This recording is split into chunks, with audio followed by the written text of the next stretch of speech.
Channel ने उत्ते जिन्नियां भी संगतां इनू खबर समझ के ना देखियो। मेरी सब तो पहला ये बेनती है, तुहाडी अरदास वाहिगुरू कबूल कर ले। हर कोई प्यो जदों अपनी धी नूं अपनी गलबकड़ी दे विच लवे तो उदों इस धी नूं जरूर याद करे कि वो भी एक धी आ, वो भी एक सिख परिवार दे विचों आ जिहड़ी अज भी कलप रही है।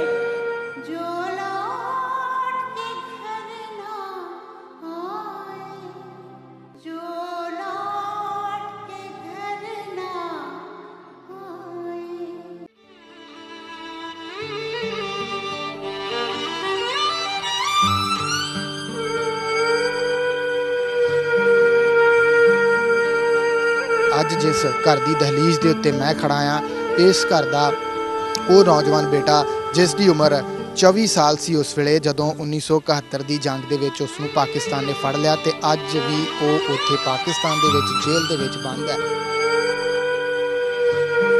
आस वो कदी बज जाती सी, कदी टुट जाती सी।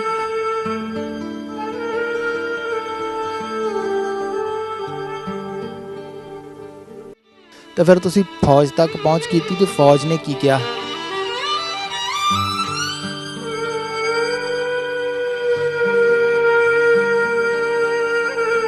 जिहड़ा क्लीयर कर दिता आ ते तुहानूं पेंशन मिल रही है ते तुसीं अपना गुजारा करो। सिख चैनल ने उत्ते जिन्नियां भी संगतां इनू खबर समझ के ना देखियो। मेरी सब तो पहला ये बेनती है, तुहाडी अरदास वाहिगुरू कबूल कर ले।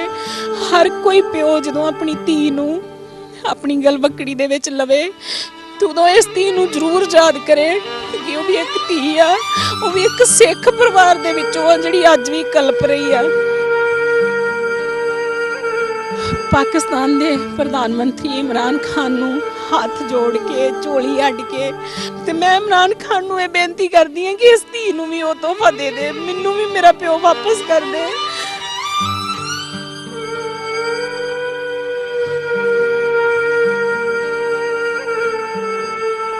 मेरा 2.5 महीने बाद दा जन्म है, मैं आज तक अपने पिता नूं देखिया नहीं है।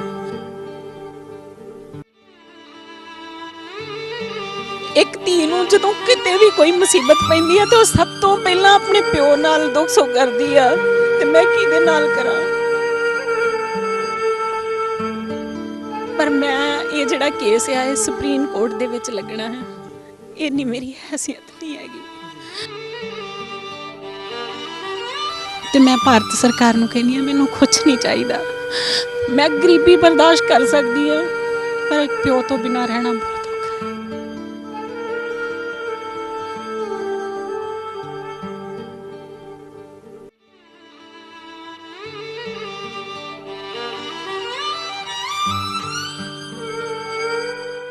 सो बिल्कुल जिवें असीं तुहानूं पहलां दस चुके हैं कि असीं इस वेले मौजूद हैं जिला तरनतारन के पिंड चंबा कलां दे विच अते उस घर दे विच बैठे हैं जिहड़ा कि सरदार बलविंदर सिंह दा घर आ, जिहड़े कि 1971 दे विच जिन्हां नूं पाकिस्तान दी फौज ने फड़ लिया सीगा ते अज भी वो पाकिस्तान दी जेल दे विच बंद आ। जंग जिहड़ी आ 3 दसंबर 1971 नूं जिहड़ी आ शुरू हुई ते 16 दसंबर नूं बंद हो गई, पर बहुत सारे फौजी जिहड़े आ वो फड़े गए सीगे।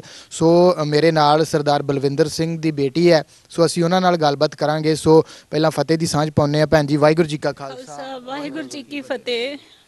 भैन जी किवें पता लगा सीगा कि तुहाडे पिता जी जिहड़े फड़े गए, ते पहलों ये दसो कि फौज च भर्ती कदों होए सीगे ते किन्ना चिर बाद दे विच फिर जंग लगी? मेरे पिता जी 1966 दे विच भर्ती होए सीगे सिख रैजीमेंट 10 सिख दे विच ते 1971 दे विच जंग लगी सीगी पाकिस्तान दे नाल 3 दसंबर 1971 नूं। 16 दसंबर 1971 नूं साडे घरे एक चिट्ठी आई सी, जिवें पहलां तार कह दिंदे सीगे, ਉਹਦੇ ਵਿੱਚ ਲਿਖਿਆ ਸੀਗਾ ਕਿ ਬਲਵਿੰਦਰ ਸਿੰਘ ਹਸਪੀਟਲ ਦਾਖਲ ਆ, ਜੇ ਉਹਦਾ ਪਰਿਵਾਰ ਚਾਹਵੇ ਤੇ ਉਹਨੂੰ ਮਿਲ ਸਕਦਾ ਆ। ਫਿਰ ਮੇਰੇ ਦਾਦਾ ਜੀ ਸਰਦਾਰ ਸਵਰਨ ਸਿੰਘ ਤੇ ਮੇਰੇ ਨਾਨਾ ਜੀ ਸਰਦਾਰ ਵਰਿਆਮ ਸਿੰਘ ਸਵੇਰ ਨੂੰ ਹੀ 17 ਤਰੀਕ ਨੂੰ ਜਿਹੜਾ ਰਾਜਸਥਾਨ ਗਏ ਵਾਸਤੇ, ਕਿਉਂਕਿ ਉਦੋਂ ਵੀ ਸਾਡੇ ਘਰ ਦੇ ਹਾਲਾਤ ਸੇਮ ਹੀ ਸੀ ਜਿਵੇਂ ਅੱਜ ਆ। ਜਦੋਂ ਉੱਥੇ ਗਏ ਤੇ ਉਸ ਟਾਈਮ ਤੇ ਉਹਨਾਂ ਨੇ ਜਾ ਕੇ ਜੁਮਨ ਦੇ ਵਿੱਚ ਜਦੋਂ ਦੱਸਿਆ ਕਿ ਮੈਂ ਬਲਵਿੰਦਰ ਸਿੰਘ ਦਾ ਪਿਤਾ ਹਾਂ ਤੇ ਮੈਨੂੰ ਖਬਰ ਪਹੁੰਚੀ ਸੀ ਕਿ ਮੇਰਾ ਪੁੱਤਰ ਜਿਹੜਾ ਉਹ ਹਸਪੀਟਲ ਦੇ ਵਿੱਚ ਦਾਖਲਾ ਤੇ ਮੈਨੂੰ ਮਿਲਾਇਆ ਜਾਵੇ। ਪਰ ਉਸ ਟਾਈਮ ਤੇ ਸੀਨੀਅਰ ਅਫਸਰਾਂ ਵੱਲੋਂ ਉਹਨਾਂ ਨੂੰ ਰੱਖਿਆ ਗਿਆ ਪਰ ਉਹਨਾਂ ਨੂੰ ਮਿਲਾਇਆ ਨਹੀਂ ਗਿਆ। ਫਿਰ 18 ਦਸੰਬਰ ਨੂੰ ਵੀ ਉਹਨਾਂ ਨੇ ਇਹੀ ਰਿਕੁਐਸਟ ਕੀਤੀ ਕਿ ਮੈਨੂੰ ਮੇਰੇ ਪੁੱਤ ਨੂੰ ਮਿਲਾਇਆ ਜਾਵੇ, ਨਹੀਂ ਮਿਲਾਇਆ ਗਿਆ। 19 ਦਸੰਬਰ ਨੂੰ ਉਹਨਾਂ ਨੂੰ ਕਿਹਾ ਗਿਆ ਕਿ ਬਲਵਿੰਦਰ ਸਿੰਘ ਸ਼ਹੀਦ ਹੋ ਗਿਆ ਹੈ। ਇਹ ਦਰਦ ਸਹਿਣਾ ਇੱਕ ਪਿਓ ਲਈ ਮੈਂ ਸਮਝਦੀ ਬਹੁਤ ਵੱਡਾ ਆ। ਜਦੋਂ ਉਹਨੂੰ ਕੋਈ ਕਵੇ ਕਿ ਤੇਰਾ ਜਵਾਨ ਪੁੱਤ ਇਸ ਦੁਨੀਆ ਤੇ ਨਹੀਂ ਹੈਗਾ, ਫਿਰ ਵੀ ਮੇਰੇ ਦਾਦਾ ਜੀ ਨੇ ਉਹਨਾਂ ਨੂੰ ਕਿਹਾ ਕਿ ਜੇ ਉਹ ਸ਼ਹੀਦ ਹੋ ਗਿਆ ਹੈ ਤੇ ਇਹ ਫਰਜ਼ ਮੇਰੇ ਪੁੱਤ ਦਾ ਸੀਗਾ, ਪਰ ਮੇਰੀ ਬਦਕਿਸਮਤੀ ਆ, ਮੈਂ ਆਪਣੇ ਪੁੱਤ ਨੂੰ ਅਗਨੀ ਭੇਟ ਜ਼ਰੂਰ ਕਰੂੰਗਾ। ਪਰ ਉਹਨਾਂ ਨੇ ਨਹੀਂ ਦਿਖਾਇਆ। 19 ਦਸੰਬਰ ਨੂੰ ਇਹਨਾਂ ਨੂੰ ਵਾਪਸ ਭੇਜ ਦਿੱਤਾ ਜਾਂਦਾ। ਇਹ ਘਰੇ ਆ ਜਾਂਦੇ ਆ। ਸਾਡੇ ਪਿੰਡ ਦੇ ਵਿੱਚ ਬਹੁਤ ਦੁੱਖ ਦੀ ਲਹਿਰ ਜਿਹੜੀ ਉਹ ਚੱਲੀ। ਤਕਰੀਬਨ 1.5 ਮਹੀਨੇ ਤੱਕ ਕੋਈ ਆਉਂਦਾ ਸੀ, ਕੋਈ ਅਰਦਾਸ ਕਰਦਾ ਸੀ ਤੇ ਕੋਈ ਰੋਂਦਾ ਪਿੱਟਦਾ ਸੀਗਾ। 1.5 ਮਹੀਨੇ ਬਾਅਦ ਫਿਰ ਸਾਡੇ ਘਰ ਦੇ ਵਿੱਚ 2 ਆਰਮੀ ਦੇ ਜਵਾਨ ਆਏ ਜਿਨ੍ਹਾਂ ਨੇ ਕਿਹਾ ਕਿ ਬਲਵਿੰਦਰ ਸਿੰਘ ਦਾ ਆਰਮੀ ਨੰਬਰ ਨਹੀਂ ਮੈਚ ਹੋ ਰਿਹਾ। ਫਿਰ ਮੇਰੇ ਦਾਦਾ ਜੀ ਉਸ ਟਾਈਮ ਤੇ ਮੇਰਠ ਸੈਂਟਰ ਸੀਗਾ, ਪਰਿਵਾਰ ਨੂੰ ਫਿਰ ਆਕਾਸ਼ ਦੀ ਕਿਰਨ ਜਿਹੜੀ ਉਹ ਮਿਲੀ। ਬਿਲਕੁਲ ਮਿਲੀ। ਫਿਰ ਮੇਰਠ ਗਏ ਤੇ ਉੱਥੇ ਜਾ ਕੇ ਜਦੋਂ ਮੇਰੇ ਬਾਪੂ ਜੀ ਨੇ ਕਿਹਾ ਕਿ ਜੇ ਬਲਵਿੰਦਰ ਸਿੰਘ ਦਾ ਆਰਮੀ ਨੰਬਰ ਨਹੀਂ ਮੈਚ ਹੋ ਰਿਹਾ ਤੇ ਮੇਰੇ ਪੁੱਤ ਦਾ ਆਰਮੀ ਨੰਬਰ 336250 ਆ ਤੇ ਫਿਰ ਉਹ ਕਿੱਥੇ ਆ। ਉੱਥੋਂ ਵੀ ਇਹਨਾਂ ਨੂੰ ਟਾਲ ਮਟੋਲਾ ਕਰਕੇ ਭੇਜ ਦਿੱਤਾ ਗਿਆ। ਫਿਰ 8 ਮਹੀਨਿਆਂ ਬਾਅਦ ਮੇਰੇ ਪਿਤਾ ਜੀ ਦਾ ਜਿਹੜਾ ਇੱਕ ਲੱਕੜ ਦਾ ਟਰੰਕ ਤੇ ਇੱਕ ਬਿਸਤਰਾ, ਇੱਕ ਵਰਦੀ ਜਿਹੜੀ ਉਸ ਬਕਸੇ ਦੇ ਵਿੱਚ ਬੰਦ ਹੋ ਕੇ ਸਾਡੇ ਕੋਲੇ ਆਈ।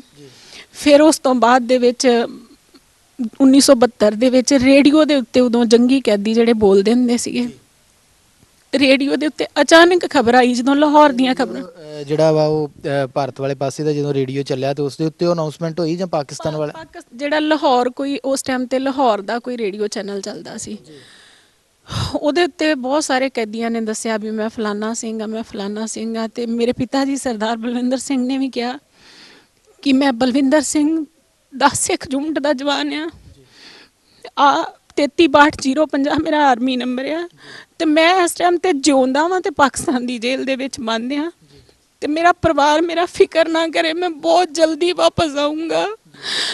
ਪਰ ਉਹਨਾਂ ਨੂੰ ਇਹ ਨਹੀਂ ਸੀ ਪਤਾ ਵੀ ਇਹ ਜਲਦੀ ਜਿਹੜੀ ਇੰਨੀ ਦੇਰੀ ਦੇ ਵਿੱਚ ਬਦਲ ਜੂਗੀ। ਸੋ ਅੱਜ ਲਗਭਗ 48 ਸਾਲ ਦਾ ਸਮਾਂ ਜਿਹੜਾ ਆ ਉਹ ਬੀਤ ਚੁੱਕਾ ਆ। 1971 ਦੀ ਜੰਗ ਜਿਹੜੀ ਆ ਉਸ ਦੇ ਵਿੱਚ ਉਹ ਫੜੇ ਗਏ ਸਨ ਤੇ ਪਿੱਛੋਂ ਪਰਿਵਾਰ ਨੇ ਕਿਵੇਂ ਮੁਸ਼ਕਲਾਂ ਦਾ ਦੌਰ ਜਿਹੜਾ ਆ ਉਹ ਸਹਿਆ ਤੇ ਉਹਨਾਂ ਨੂੰ ਵੀ ਸੀਗਾ ਕਿ ਸ਼ਾਇਦ ਇੱਧਰ ਦੀ ਸਰਕਾਰ ਜਿਹੜੀ ਆ, ਭਾਰਤ ਦੀ ਸਰਕਾਰ ਜਿਹੜੀ ਆ ਉਹ ਪੈਰਵਾਈ ਕਰੇਗੀ, ਫੌਜ ਪੈਰਵਾਈ ਕਰੇਗੀ ਤਾਂ ਉਹਨਾਂ ਨੂੰ ਛੁਡਾ ਲਿਆ ਜਾਵੇਗਾ। ਪਰ ਬਦਕਿਸਮਤੀ ਪਰਿਵਾਰ ਦੀ ਇਹ ਰਹੀ ਤੇ ਨਾਲ ਬਲਵਿੰਦਰ ਸਿੰਘ ਹੋਰਾਂ ਦੀ ਬਦਕਿਸਮਤੀ ਇਹ ਰਹੀ ਕਿ ਨਾ ਤੇ ਫੌਜ ਨੇ ਸਾਥ ਦਿੱਤਾ ਤੇ ਨਾ ਹੀ ਸਰਕਾਰ ਨੇ ਸਾਥ ਦਿੱਤਾ ਕਿ ਅਜੇ ਤੱਕ ਵੀ ਉਹ ਪਾਕਿਸਤਾਨ ਦੀ ਜੇਲ੍ਹ ਦੇ ਵਿੱਚ ਬੰਦ ਨੇ ਤੇ ਪਰਿਵਾਰ ਦੀ ਹਾਲਤ ਜਿਹੜੀ ਆ ਉਹ ਤੁਸੀਂ ਦੇਖ ਹੀ ਰਹੇ ਹੋ। ਤੇ ਫਿਰ ਉਸ ਤੋਂ ਅੱਗੇ ਫਿਰ ਕੀ ਹੋਇਆ? ਫਿਰ ਉਦੋਂ ਤੋਂ ਹੀ ਵੀਰ ਜੀ ਜਿਵੇਂ ਪਰਿਵਾਰ ਦਾ ਜਿਹੜਾ ਆਸ ਉਹ ਕਦੀ ਬੱਝ ਜਾਂਦੀ ਸੀ, ਕਦੀ ਟੁੱਟ ਜਾਂਦੀ ਸੀ, ਕਿਉਂਕਿ ਸਾਡੇ ਘਰ ਦੇ ਹਾਲਾਤ ਜਿਹੜੇ ਬਹੁਤ ਨਾਜ਼ੁਕ ਰਹੇ ਆ। ਅੱਜ ਤੱਕ ਵੀ ਸਥਿਤੀ ਉਹੀ ਆ। ਜਿੰਨਾ ਕੁ ਭਾੜਾ ਕਿਰਾਇਆ ਹੁੰਦਾ ਸੀਗਾ ਉਨੀ ਕੁ ਜਿਹੜੀ ਜਾਣਾ ਆਉਣਾ ਸਾਡੇ ਪਰਿਵਾਰ ਦਾ ਲੱਗਾ ਰਹਿੰਦਾ ਸੀਗਾ। ਫਿਰ ਜਦੋਂ ਤੁਹਾਨੂੰ ਆਸ ਦੀ ਕਿਰਨ ਇੱਕ ਜਦੋਂ ਤੁਹਾਨੂੰ ਲੱਗਿਆ ਕਿ ਹਾਂ ਉਹ ਜਿਉਂਦੇ ਆ ਤਾਂ ਫਿਰ ਤੁਸੀਂ ਫੌਜ ਤੱਕ ਪਹੁੰਚ ਕੀਤੀ ਤੇ ਫੌਜ ਨੇ ਕੀ ਕਿਹਾ? ਬਿਲਕੁਲ ਵੀਰ ਜੀ, ਅਸੀਂ ਉਦੋਂ ਤੋਂ ਲੈ ਕੇ ਜਿੱਦਾਂ ਫੌਜ ਦੇ ਨਾਲ ਸਾਡੀ ਗੱਲਬਾਤ ਚੱਲਦੀ ਰਹੀ ਤੇ ਉਹਨਾਂ ਨੇ ਹਮੇਸ਼ਾ ਸਾਨੂੰ ਇਹੀ ਕਹਿੰਦੇ ਰਹੇ ਕਿ ਅਸੀਂ ਉਹਨਾਂ ਨੂੰ ਡੈਥ ਜਿਹੜਾ ਕਲੀਅਰ ਕਰ ਦਿੱਤਾ ਆ ਤੇ ਤੁਹਾਨੂੰ ਪੈਨਸ਼ਨ ਮਿਲ ਰਹੀ ਆ ਤੇ ਤੁਸੀਂ ਆਪਣਾ ਗੁਜ਼ਾਰਾ ਕਰੋ। ਤੇ ਹੁਣ ਉਹਨਾਂ ਨੂੰ ਅਸੀਂ ਡੈਥ ਕਲੀਅਰ ਕਰ ਚੁੱਕੇ ਹਾਂ ਤੇ ਅਸੀਂ ਉਹਨਾਂ ਨੇ ਜਿਹੜੀ ਆ ਉਹ ਡੈਥ ਜਿਹੜੀ ਆ ਉਹ ਕਰ ਦਿੱਤੀ ਤੇ ਇਹ ਕਹਿ ਦਿੱਤਾ ਕਿ ਡੈਥ ਹੋ ਗਈ ਹੈ, ਸ਼ਹੀਦ ਹੋ ਗਏ ਆ ਉਹ ਤੇ ਪੈਨਸ਼ਨ ਲਾਤੀ। ਬਿਲਕੁਲ ਪੈਨਸ਼ਨ ਲਾ ਕੇ ਉਹਨਾਂ ਨੇ ਆਪਣੇ ਵੱਲੋਂ ਉਹਨਾਂ ਨੇ ਫਰਜ਼ ਪੂਰਾ ਕਰ ਦਿੱਤਾ ਕਿ ਅਸੀਂ ਇਸ ਪਰਿਵਾਰ ਦੀ ਜਿਹੜੀ ਆ ਉਹਨਾਂ ਨੂੰ ਮਦਦ ਕਰ ਦਿੱਤੀ ਆ। ਬਸ ਇਸ ਤੋਂ ਇਲਾਵਾ ਇੱਕ ਧੀ ਦਾ ਜਾਂ ਇੱਕ ਪਤਨੀ ਦਾ ਜਾਂ ਇੱਕ ਮਾਂ ਦਾ ਜਾਂ ਇੱਕ ਭੈਣ ਦਾ ਦਰਦ ਕੀ ਆ ਉਹ ਕਿਸੇ ਨੇ ਮਹਿਸੂਸ ਨਹੀਂ ਕੀਤਾ। ਮੈਂ ਅੱਜ ਵੀ ਸਿੱਖ ਚੈਨਲ ਦੇ ਉੱਤੇ ਜਿੰਨੀਆਂ ਵੀ ਸੰਗਤਾਂ ਇਹਨੂੰ ਖਬਰ ਸਮਝ ਕੇ ਨਾ ਦੇਖਿਓ, ਮੇਰੀ ਸਭ ਤੋਂ ਪਹਿਲਾਂ ਇਹ ਬੇਨਤੀ ਆ ਸਾਰੇ ਮੈਨੂੰ ਪਤਾ ਹੈ ਕਿ ਸਾਰੀ ਦੁਨੀਆ ਬਹੁਤ ਬਿਜ਼ੀ ਆ, ਕਿਸੇ ਦੇ ਕੋਲੇ ਟਾਈਮ ਨਹੀਂ ਆ, ਪਰ ਮੈਂ ਸਮਝਦੀ ਹਾਂ ਜੇ ਤੁਸੀਂ ਥੋੜਾ ਜਿਹਾ ਟਾਈਮ ਮੇਰੇ ਲਈ ਕੱਢ ਲਓਗੇ ਤੇ ਮੇਰੇ ਲਈ ਅਰਦਾਸ ਕਰੋਗੇ ਤੇ ਸ਼ਾਇਦ ਤੁਹਾਡੀ ਅਰਦਾਸ ਵਾਹਿਗੁਰੂ ਕਬੂਲ ਕਰ ਲੇ।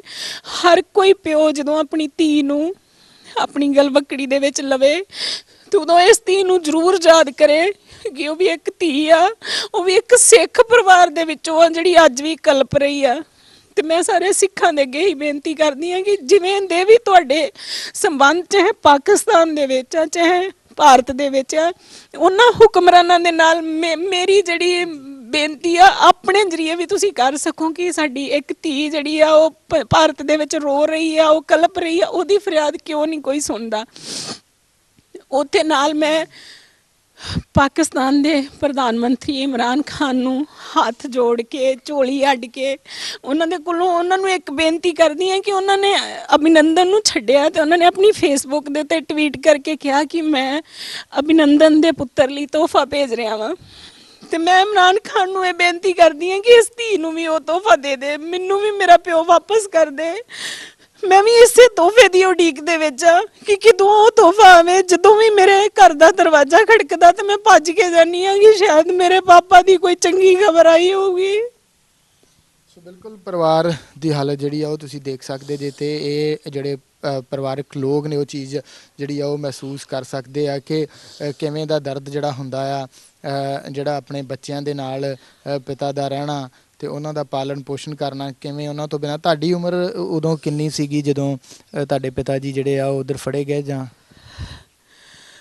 ਮੇਰਾ 2.5 ਮਹੀਨੇ ਬਾਅਦ ਦਾ ਜਨਮ ਆ। ਮੈਂ ਅੱਜ ਤੱਕ ਆਪਣੇ ਪਿਤਾ ਨੂੰ ਦੇਖਿਆ ਨਹੀਂ ਆ। ਮੈਨੂੰ ਇੱਕ ਚੈਨਲ ਦੇ ਉੱਤੇ ਪੁੱਛਿਆ ਗਿਆ ਸੀਗਾ ਕਿ ਤੁਸੀਂ ਉਹਨਾਂ ਨੂੰ ਦੇਖਿਆ ਵੀ ਨਹੀਂ ਤੇ ਤੁਹਾਡਾ ਲਗਾਵ ਕਿਉਂ ਇੰਨਾ ਆਪਣੇ ਪਿਤਾ ਦੇ ਨਾਲ ਆ। ਮੈਂ ਜਦੋਂ ਮੇਰੀ ਦਾਦੀ ਜਾਂ ਸਾਡੇ ਪਿੰਡ ਦੇ ਉਹਨਾਂ ਦੇ ਹਾਣੀ ਜਿਹੜੇ ਜਦੋਂ ਮੈਨੂੰ ਦੱਸਦੇ ਆ ਕਿ ਬਲਵਿੰਦਰ ਸਿੰਘ ਵਰਗਾ ਕੋਈ ਨਹੀਂ ਆ, ਉਹ ਐਵੇਂ ਦੇ ਹੁੰਦੇ ਸੀ, ਉਹ ਐਵੇਂ ਦੇ ਹੁੰਦੇ ਸੀ, ਤੇ ਫਿਰ ਮੈਂ ਤੜਫਦੀ ਆ ਕਿ ਮੇਰੀ ਕਿਉਂ ਬਦਕਿਸਮਤੀ ਆ, ਮੈਂ ਕਿਉਂ ਨਹੀਂ ਉਹਨਾਂ ਨੂੰ ਵੇਖ ਸਕੀ, ਕਿਉਂ ਨਹੀਂ ਉਹਨਾਂ ਨਾਲ ਆਪਣੇ ਦਿਲ ਦੀਆਂ ਗੱਲਾਂ ਸਾਂਝੀਆਂ ਕਰ ਸਕੀ। ਇੱਕ ਧੀ ਨੂੰ ਜਦੋਂ ਕਿਤੇ ਵੀ ਕੋਈ ਮੁਸੀਬਤ ਪੈਂਦੀ ਆ ਤਾਂ ਉਹ ਸਭ ਤੋਂ ਪਹਿਲਾਂ ਆਪਣੇ ਪਿਓ ਨਾਲ ਦੁੱਖ ਸੁੱਖ ਕਰਦੀ ਆ, ਤੇ ਮੈਂ ਕਿਹਦੇ ਨਾਲ ਕਰਾਂ। ਇੱਕ ਤੇ ਹੁੰਦਾ ਕਿ ਹੈ ਨਹੀਂ ਆ ਤਾਂ ਸਬਰ ਆ ਜਾਂਦਾ ਕਿ ਹੈ ਨਹੀਂ ਤੇ ਅਸੀਂ ਕਿਹਨੂੰ ਕਹੀਏ, ਕਿਹਦੇ ਤੇ ਸਾਨ ਕਰੀਏ, ਪਰ ਜੇ ਹੁੰਦਿਆਂ ਹੋਇਆ ਵੀ ਉਹ ਦੂਰ ਆ। ਇਸ ਦਰਦ ਨੂੰ ਮੈਂ ਸਮਝਦੀ ਜਿਹੜੇ ਵਿਦੇਸ਼ਾਂ ਦੇ ਵਿੱਚ ਬੈਠੇ ਆ ਉਹ ਬਾਲੇ ਚੰਗੀ ਤਰ੍ਹਾਂ ਸਮਝ ਸਕਦੇ ਆ, ਕਿਉਂਕਿ ਕੋਈ 2 ਸਾਲ ਬਾਅਦ ਆਪਦੇ ਘਰੇ ਵਾਪਸ ਆਉਂਦਾ, ਕੋਈ 4 ਸਾਲ ਬਾਅਦ ਆਉਂਦਾ, ਤੇ ਜਦੋਂ ਕੋਈ ਤਿਉਹਾਰ ਆਉਂਦਾ ਆ ਤੇ ਉਦੋਂ ਪਿਓ ਧੀ ਲਈ ਤੇ ਧੀ ਪਿਓ ਲਈ ਬਹੁਤ ਤੜਫਦੀ ਆ ਕਿ ਅੱਜ ਮੇਰਾ ਪਿਓ ਸੋਚਦਾ ਕਿ ਮੇਰੀ ਧੀ ਮੇਰੇ ਕੋਲ ਹੋਣੀ ਚਾਹੀਦੀ ਆ, ਪਰ ਮੇਰੀ ਬਦਕਿਸਮਤੀ ਕਿ ਮੈਂ ਅੱਜ ਤੱਕ ਉਹ ਚੀਜ਼ ਕਦੀ ਆਪਣੇ ਮਨ 'ਚ ਫੀਲ ਕਰਦੀ ਆ ਪਰ ਹਕੀਕਤ 'ਚ ਉਹ ਕਦੀ ਨਹੀਂ ਕਰ ਸਕੀ। ਕਦੀ ਅਦਾਲਤ ਦਾ ਦਰਵਾਜ਼ਾ ਵੀ ਖੜਕਾਇਆ ਜਾਂ ਇਹ ਸੋਚ ਕੇ ਅਦਾਲਤ ਤੱਕ ਨਹੀਂ ਪਹੁੰਚ ਕੀਤੀ ਕਿ ਪੈਨਸ਼ਨ ਜਿਹੜੀ ਆ ਉਹ ਲਗਾ ਦਿੱਤੀ ਗਈ ਆ, ਪਰਿਵਾਰ ਦਾ ਗੁਜ਼ਾਰਾ ਉਸ 'ਤੇ ਚੱਲ ਰਿਹਾ ਆ, ਕਿਤੇ ਪੈਨਸ਼ਨ ਵੀ ਬੰਦ ਨਾ ਹੋ ਜਾਵੇ? ਮੈਂ ਇਸ ਚੀਜ਼ ਦੀ ਕਦੀ ਪਰਵਾਹ ਨਹੀਂ ਕੀਤੀ, ਪਰ ਮੈਂ ਇਹ ਜਿਹੜਾ ਕੇਸ ਆ ਇਹ ਸੁਪਰੀਮ ਕੋਰਟ ਦੇ ਵਿੱਚ ਲੱਗਣਾ ਹੈ, ਇਹ ਨਹੀਂ ਮੇਰੀ ਹੈਸੀਅਤ ਨਹੀਂ ਹੈਗੀ। ਤੇ ਮੈਂ ਜਿਹੜੀ ਪੈਨਸ਼ਨ ਮਿਲਦੀ ਆ ਤੁਸੀਂ ਸਮਝ ਸਕਦੇ ਹੋ ਕਿ ਕਦੀ ਦਿੱਲੀ ਕਦੀ ਚੰਡੀਗੜ੍ਹ ਜਿੱਥੇ ਵੀ ਕਿਸੇ ਮੰਤਰੀ ਨੇ ਕਹਿਤਾ ਅਬਲ ਤਾਂ ਉਹਨਾਂ ਟਾਈਮ ਦਿੰਦੇ ਨਹੀਂ ਆ। ਉਮਰ ਕਿੰਨੀ ਸੀਗੀ ਜਦੋਂ ਉੱਥੇ ਫੜੇ ਗਏ ਸੀਗੇ? 24 ਸਾਲ। ਤੇ ਅੱਜ 48 ਸਾਲ ਬੀਤ ਚੁੱਕੇ ਆ, ਲਗਭਗ ਉਹਨਾਂ ਦੀ 70 ਤੋਂ ਉੱਪਰ ਉਮਰ। 70 ਤੋਂ ਉੱਪਰ ਹੋ ਗਈ। ਇੱਥੇ ਮੈਂ ਤੁਹਾਨੂੰ ਇੱਕ ਹੋਰ ਗੱਲ ਦੱਸੂਗੀ ਕਿ ਮੈਂ 2017 ਦੇ ਵਿੱਚ 2016 ਦੇ ਵਿੱਚ 8 ਸਤੰਬਰ 2016 ਨੂੰ ਵਿਦੇਸ਼ ਮੰਤਰੀ ਨੂੰ ਮਿਲੀ ਸੀ, ਤੇ ਉਹਨਾਂ ਨੇ ਮੈਨੂੰ ਕਿਹਾ ਸੀਗਾ ਕਿ ਪਾਕਿਸਤਾਨ ਦੇ ਨਾਲ ਗੱਲਬਾਤ ਚੱਲ ਰਹੀ ਆ ਤੇ ਪਾਕਿਸਤਾਨ ਕਹਿੰਦਾ ਹੈ ਕਿ ਜਿਹੜੇ 70 ਸਾਲ ਤੋਂ ਉੱਪਰ ਆ ਉਹਨਾਂ ਨੂੰ ਅਸੀਂ ਛੱਡ ਦੇਵਾਂਗੇ। ਤੇ ਮੈਂ ਉਹਨਾਂ ਨੂੰ ਵੀ ਇਹੀ ਬੇਨਤੀ ਕੀਤੀ ਸੀ ਵਿਦੇਸ਼ ਮੰਤਰੀ ਸੁਸ਼ਮਾ ਸਵਰਾਜ ਨੂੰ ਵੀ 70 ਤੋਂ ਘੱਟ ਕੋਈ ਵੀ ਨਹੀਂ ਆ, ਸਾਰੇ 70 ਤੋਂ ਪਲੱਸ ਵਾ। ਤੇ ਹੁਣ ਤੇ ਉਹ ਕੁਛ ਨਹੀਂ ਵਿਗਾੜ ਸਕਦੇ, ਨਾ ਪਾਕਿਸਤਾਨ ਦਾ ਨਾ ਭਾਰਤ ਦਾ। ਸ਼ਾਇਦ ਉਹ ਆਪਣਾ ਮਾਨਸਿਕ ਸੰਤੁਲਨ ਵੀ ਖੋ ਬੈਠੇ ਆ। ਤੇ ਮੈਂ ਤੇ ਇਹ ਚਾਹੁੰਦੀ ਹਾਂ ਕਿ ਉਹ ਕਿਸੇ ਵੀ ਇਸ ਟਾਈਮ ਤੇ ਉਹ ਸਾਰੀ ਉਮਰ ਉਹਨਾਂ ਨੇ ਉੱਥੇ ਕਾਲ ਕੋਠੜੀਆਂ ਦੇ ਵਿੱਚ ਕੱਟ ਲਈ ਆ, ਉਹਨਾਂ ਨੂੰ ਤੇ ਪਤਾ ਹੀ ਨਹੀਂ ਦਿਨ ਕਿਦੋਂ ਚੜ੍ਹਦਾ ਤੇ ਕਿਦੋਂ ਡੁੱਬਦਾ ਆ। ਤੇ ਉਹ ਕੀ ਆਣ ਕੇ ਭਾਰਤ ਨੂੰ ਕੀ ਆਣ ਕੇ ਦੱਸ ਦੇਣਗੇ। ਤੇ ਮੈਂ ਇੱਥੇ ਵੀ ਕਹਿੰਦੀ ਹਾਂ ਕਿ ਜੇ ਭਾਰਤ ਸਰਕਾਰ ਨੂੰ ਇਦਾਂ ਲੱਗਦਾ ਹੈ ਕਿ ਸ਼ਾਇਦ ਉਹ ਵਾਪਸ ਆ ਗਏ ਤੇ ਇਹਨਾਂ ਦਾ ਪਰਿਵਾਰ ਕਿਸੇ ਚੀਜ਼ ਦੀ ਮੰਗ ਨਾ ਕਰੇ, ਸਾਡੇ ਤੋਂ ਕੋਈ ਡਿਮਾਂਡ ਨਾ ਕਰੇ, ਤੇ ਮੈਂ ਭਾਰਤ ਸਰਕਾਰ ਨੂੰ ਕਹਿੰਦੀ ਹਾਂ ਮੈਨੂੰ ਕੁਛ ਨਹੀਂ ਚਾਹੀਦਾ। ਮੈਂ ਗਰੀਬੀ ਬਰਦਾਸ਼ਤ ਕਰ ਸਕਦੀ ਹਾਂ, ਪਰ ਇੱਕ ਪਿਓ ਤੋਂ ਬਿਨਾਂ ਰਹਿਣਾ ਬਹੁਤ ਔਖਾ ਹੈ। ਜਿਵੇਂ ਤੁਸੀਂ ਜ਼ਿਕਰ ਕੀਤਾ ਕਿ 2016 ਦੇ ਵਿੱਚ ਵਿਦੇਸ਼ ਮੰਤਰੀ ਨੂੰ ਵੀ ਮਿਲੇ, ਮੇਰੇ ਨਾਲ ਸਤੀਸ਼ ਕੁਮਾਰ ਜੀ ਵੀ ਬੈਠੇ ਹੋਏ ਆ, ਸੋ ਇਹਨਾਂ ਨਾਲ ਕਿਵੇਂ ਮੇਲ ਹੋਇਆ ਵੀ ਇਹ ਵੀ ਪਾਕਿਸਤਾਨ ਦੀ ਜੇਲ੍ਹ ਦੇ ਵਿੱਚੋਂ ਹੀ ਛੁੱਟ ਕੇ ਜਿਹੜਾ ਆ ਉਹ ਇੱਥੇ ਆਏ ਆ? ਜੀ ਮੈਨੂੰ ਸਰਜੀਤ ਸਿੰਘ ਫਿੱਡੇ ਜਿਹੜੇ 2012 ਦੇ ਵਿੱਚ ਛੁੱਟ ਕੇ ਆਏ ਸੀ, ਮੈਨੂੰ ਪਤਾ ਲੱਗਿਆ ਕਿ ਉਹਨਾਂ ਨੇ ਬਲਵਿੰਦਰ ਸਿੰਘ ਬਾਰੇ ਬਹੁਤ ਵਾਰੀ ਜ਼ਿਕਰ ਕੀਤਾ ਸੀਗਾ। ਮੈਂ ਉਹਨਾਂ ਦੇ ਪਰਿਵਾਰ ਨੂੰ ਮਿਲੀ ਤੇ ਜਦੋਂ ਮੈਂ ਉੱਥੇ ਪਹੁੰਚੀ ਤੇ ਫਿਰ ਮੇਰੀ ਬਦਕਿਸਮਤੀ ਉੱਥੇ ਸਾਹਮਣੇ ਆਈ ਕਿ ਉਹਨਾਂ ਦੀ ਡੈਥ ਹੋ ਚੁੱਕੀ ਸੀ। ਮੈਂ ਉਹਨਾਂ ਦੇ ਪਰਿਵਾਰ ਦੇ ਨਾਲ ਗੱਲਬਾਤ ਕੀਤੀ ਤੇ ਉਹਨਾਂ ਨੇ ਮੈਨੂੰ ਦੱਸਿਆ ਕਿ ਉਹ ਕਹਿੰਦੇ ਸੀਗੇ ਕਿ ਉੱਥੇ ਕਿਰਪਾਲ ਸਿੰਘ ਸੀਗਾ, ਸਰਬਜੀਤ ਸੀਗਾ, ਨਾਇਕ ਵੀਰ ਸਿੰਘ ਸੀਗਾ, ਸੁਰਜੀਤ ਸਿੰਘ ਸੀਗਾ, ਇੱਕ ਬਲਵਿੰਦਰ ਸਿੰਘ ਸੀਗਾ।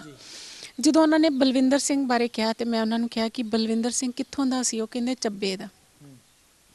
ਫਿਰ ਉਸ ਪਰਿਵਾਰ ਨੇ ਮੈਨੂੰ ਕਿਹਾ ਕਿ ਅਸੀਂ ਚੱਬੇ ਪਿੰਡ ਦੇ ਵਿੱਚ ਸਰਜੀਤ ਸਿੰਘ ਨੇ ਅਨਾਉਂਸਮੈਂਟ ਵੀ ਕਰਵਾਈ ਸੀ ਵੀ ਇਸ ਪਿੰਡ ਦਾ ਜਵਾਨ 1971 ਦਾ ਉਹ ਪਾਕਿਸਤਾਨ ਦੀ ਜੇਲ੍ਹ 'ਚ ਚੰਬੇ ਨੂੰ ਚੱਬਾ ਸਮਝ ਗਏ? ਚੰਬੇ ਨੂੰ ਸਰਬੱਤ ਖਾਲਸੇ ਵਾਲਾ ਚੱਬਾ ਸਮਝ ਬੈਠੇ, ਜਦ ਕਿ ਉਸ ਚੱਬੇ ਦਾ ਤੇ ਸਾਡੇ ਪਿੰਡ ਦਾ ਤਕਰੀਬਨ 55-60 ਕਿਲੋਮੀਟਰ ਦਾ ਫਰਕ ਆ। ਫਿਰ ਮੈਂ ਉਹਨਾਂ ਨੂੰ ਪੁੱਛਿਆ ਕਿ ਹੋਰ, ਤੇ ਫਿਰ ਉਹਨਾਂ ਨੇ ਮੈਨੂੰ ਕਿਹਾ ਕਿ ਉਹ ਕਹਿੰਦੇ ਹੁੰਦੇ ਸੀ ਕਿ ਬਲਵਿੰਦਰ ਸਿੰਘ ਦਾ ਆਰਮੀ ਨੰਬਰ 336250 ਆ। ਜਦੋਂ ਉਹਨਾਂ ਨੇ ਮੈਨੂੰ ਇਹ ਗੱਲ ਕਹੀ ਤੇ ਉਸ ਟਾਈਮ ਤੇ ਵੀਰੇ ਜਾਂ ਤਾਂ ਵਾਹਿਗੁਰੂ ਜਾਣਦਾ ਤੇ ਜਾਂ ਮੈਂ ਜਾਣਦੀ ਮੇਰੇ ਤੇ ਕੀ ਬੀਤੀਆਂ ਸੀ। ਫਿਰ ਉਹਨਾਂ ਨੇ ਮੈਨੂੰ ਕਿਹਾ ਕਿ ਤੁਸੀਂ ਹਿੰਮਤ ਨਾ ਹਾਰੋ, ਸਾਨੂੰ ਵੀ ਸਰਜੀਤ ਸਿੰਘ ਬਾਰੇ ਸਤੀਸ਼ ਕੁਮਾਰ ਜੀ ਜਿਹੜੇ ਫਿਰੋਜ਼ਪੁਰ ਦੇ ਉਹਨਾਂ ਨੇ ਦੱਸਿਆ ਸੀ। ਉਹਨਾਂ ਦੀ ਪਤਨੀ ਮੈਨੂੰ ਕਹਿੰਦੀ ਮੇਰੀਆਂ ਵੀ ਧੀਆਂ ਐਂ ਹੀ ਰੋਂਦੀਆਂ ਸੀਗੀਆਂ ਤੇ ਉਹ ਅਸੀਂ ਤੇ ਉਹਨਾਂ ਦਾ ਭੋਗ ਵੀ ਪਵਾ ਚੁੱਕੇ ਸੀ। ਫਿਰ ਉਹਨਾਂ ਨੇ ਮੈਨੂੰ ਸਤੀਸ਼ ਕੁਮਾਰ ਜੀ ਦਾ ਐਡਰੈਸ ਦਿੱਤਾ। ਮੈਂ ਉੱਥੋਂ ਸਿੱਧੀ ਉਹਨਾਂ ਦੇ ਪਿੰਡੋਂ ਸਤੀਸ਼ ਕੁਮਾਰ ਜੀ ਦੇ ਪਿੰਡ ਪਹੁੰਚੀ। ਜਦੋਂ ਮੈਂ ਸਤੀਸ਼ ਕੁਮਾਰ ਨੂੰ ਮਿਲੀ ਤੇ ਮੈਂ ਇਹਨਾਂ ਨੂੰ ਅਕਸਰ ਮੈਂ ਆਪਣੇ ਪਾਪਾ ਦੀ ਫੋਟੋ ਆਪਣੇ ਬੈਗ 'ਚ ਪਾ ਕੇ ਰੱਖਦੀ ਹਾਂ। ਫੋਟੋ ਜਿਹੜੀ ਇਹ ਫੋਟੋ ਕਦੋਂ ਦੀ, ਜਦੋਂ ਫੌਜ 'ਚ ਭਰਤੀ ਹੋਏ ਉਦੋਂ ਦੀ? ਇਹ 1966 ਦੀ ਆ। ਜਦੋਂ ਇਹ 1971 ਦੇ ਵਿੱਚ ਜੰਗ 'ਚ ਜਾਂਦੇ ਆ ਉਦੋਂ ਇਹਨਾਂ ਦੀ ਦਾੜੀ ਆਈ ਸੀਗੀ, ਜਦੋਂ ਇਹ ਭਰਤੀ ਹੋਏ ਉਦੋਂ ਇਹਨਾਂ ਦੀ ਦਾੜੀ ਵੀ ਨਹੀਂ ਸੀ ਆਈ। ਫਿਰ ਜਦੋਂ ਮੈਂ ਸਤੀਸ਼ ਕੁਮਾਰ ਜੀ ਨੂੰ ਮਿਲੀ ਤੇ ਮੈਂ ਇਹਨਾਂ ਨੂੰ ਪੁੱਛਿਆ ਵੀ ਅੰਕਲ ਜੀ ਮੈਂ ਸੁਣਿਆ ਤੁਸੀਂ ਪਾਕਿਸਤਾਨ ਦੀ ਜੇਲ੍ਹ ਕੱਟ ਕੇ ਆਏ ਹੋ। ਇਹਨਾਂ ਨੇ ਮੈਨੂੰ ਕਿਹਾ ਬਿਲਕੁਲ। ਫਿਰ ਮੈਂ ਇਹਨਾਂ ਨੂੰ ਪੁੱਛਿਆ ਤੁਸੀਂ ਕਿਹਨੂੰ ਮਿਲੇ ਸੀ? ਇਹਨਾਂ ਨੇ ਕਿਹਾ ਬਹੁਤ ਸਾਰਿਆਂ ਨੂੰ, ਵੀ ਮੇਰੇ ਨਾਲ ਤਕਰੀਬਨ 176 ਦੀ ਗਿਣਤੀ ਦੇ ਵਿੱਚ ਉੱਥੇ ਜਿਹੜੇ ਭਾਰਤੀ ਫੌਜੀ ਸੀਗੇ।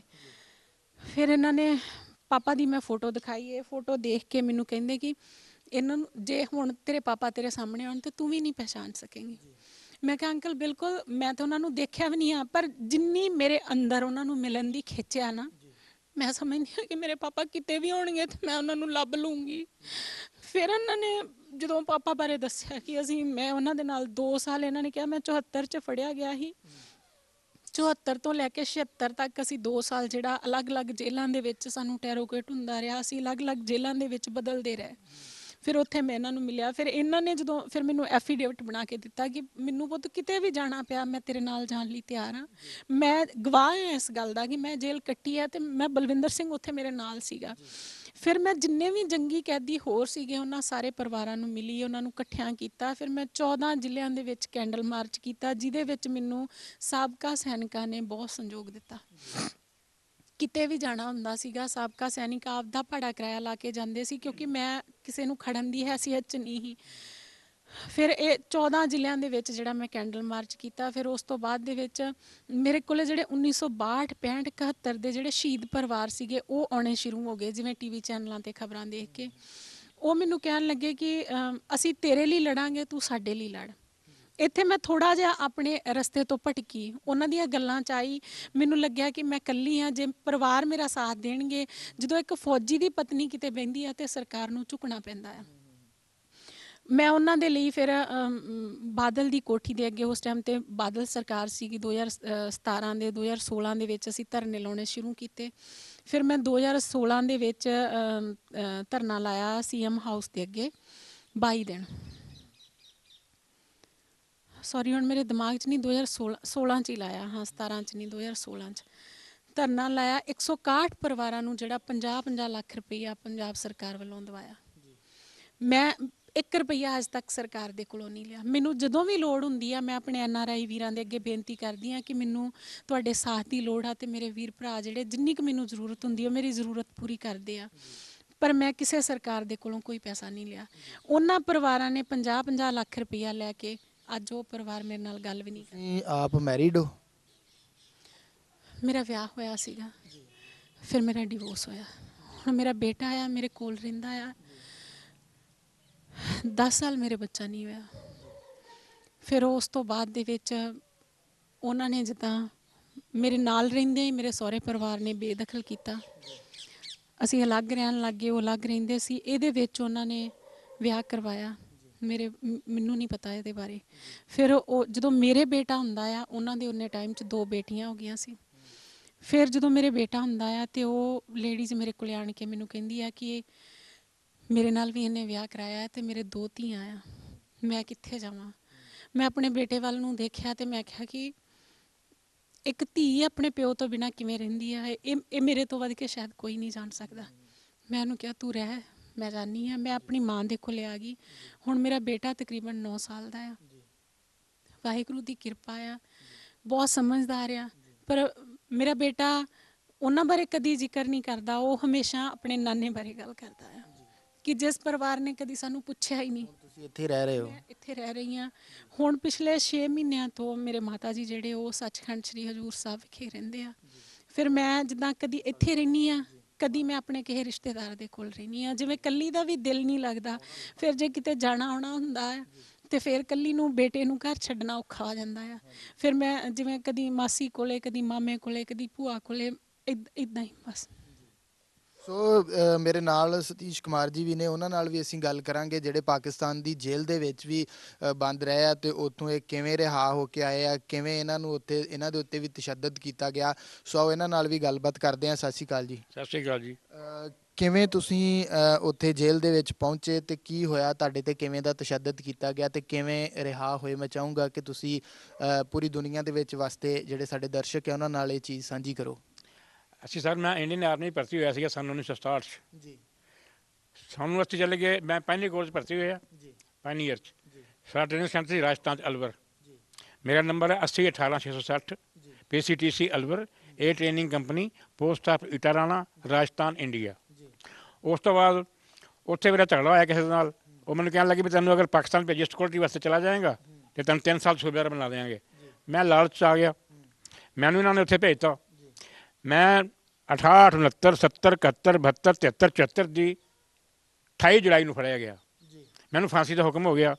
ਫਿਰ ਰਿਟ ਕੀਤੀ, ਫਿਰ ਸਜ਼ਾ ਹੋਈ 10 ਸਾਲ।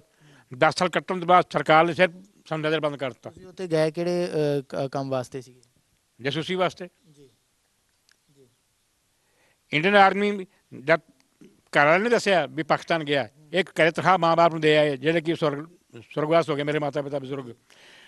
ਲੇਕਿਨ ਬਾਅਦ 'ਚ ਪਤਾ ਲੱਗਿਆ ਮੇਰੇ ਮਾਂ ਬਾਪ ਨੂੰ ਵੀ ਸਾਡਾ ਬੇਟਾ ਜੇਲ੍ਹ 'ਚ ਹੈ। ਉਹ ਕੋਈ ਆਦਮੀ ਪਕੜਿਆ ਗਿਆ ਸੀ ਉੱਥੋਂ ਦਾ, ਮੁਕਤਸਰ ਦਾ। ਉਹਨੇ ਜਾ ਕੇ ਦੱਸਿਆ। ਫਿਰ ਇਹ ਜਾ ਕੇ ਗਿਆ ਦਿੱਲੀ, ਰਾਜੀਵ ਗਾਂਧੀ ਤੇ ਇੰਦਰਾ ਗਾਂਧੀ ਨੂੰ ਜਾ ਕੇ ਮਿਲੇ। ਉਹਨਾਂ ਨੇ ਕਿਹਾ ਤੁਹਾਡਾ ਬੇਟਾ ਆ ਜਾਏਗਾ। ਸਾਡੀ ਉਸ ਵੇਲੇ ਮੈਂ ਤਕਰੀਬਨ ਸਾਰੇ ਟੈਲੋਕੇ ਸੈਂਟਰ ਕੱਟੇ ਪਾਕਿਸਤਾਨ ਦੇ। ਸ਼ਾਹੀ ਕਿਲਾ, ਲਾਲ ਕਿਲਾ, ਆਰਾ ਬਾਜ਼ਾਰ, ਰਾਵਲਪਿੰਡੀ, ਸਿਆਲਕੋਟ ਜੇਲ੍ਹ, ਗੋਰਾ ਜੇਲ੍ਹ।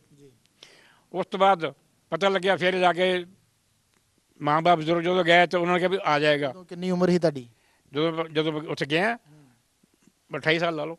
ਅੱਛਾ ਜੀ। ਇਸ ਵੇਲੇ ਕਿੰਨੀ ਉਮਰ ਹੈ ਤੁਹਾਡੀ ਹੁਣ? ਮੇਰੀ 72 ਹੈ ਜੀ ਅੱਛਾ।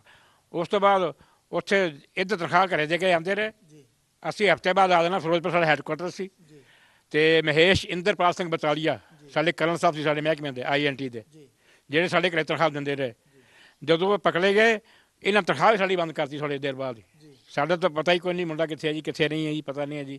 ਇਹ ਤਾਂ ਜਦੋਂ ਬੰਦਾ ਰਿਹਾ ਹੋ ਗਿਆ ਉਹਨੇ ਜਾ ਕੇ ਦੱਸਿਆ ਮੁਕਤਸਰ ਮੇਰੇ ਮਾਂ ਬਾਪ ਬਜ਼ੁਰਗ ਨੂੰ। ਉਹ ਫਿਰ ਦਿੱਲੀ ਗਏ, ਰਾਜੀਵ ਗਾਂਧੀ ਨੂੰ, ਇੰਦਰਾ ਗਾਂਧੀ ਨੂੰ ਮਿਲੇ। ਉਹ ਜਿਨ੍ਹਾਂ ਦਾ ਬੰਦਿਆਂ ਨਾਂ ਲਿਆ ਸਾਨੂੰ ਫਿਰ ਕਨਫਰਮ ਹੋਇਆ ਕਿ ਸਾਡਾ ਬੇਟਾ ਜਿੰਦਾ। ਮੈਂ ਸੀ ਬਾਲਪੁਰ ਜੇਲ੍ਹ 'ਚ।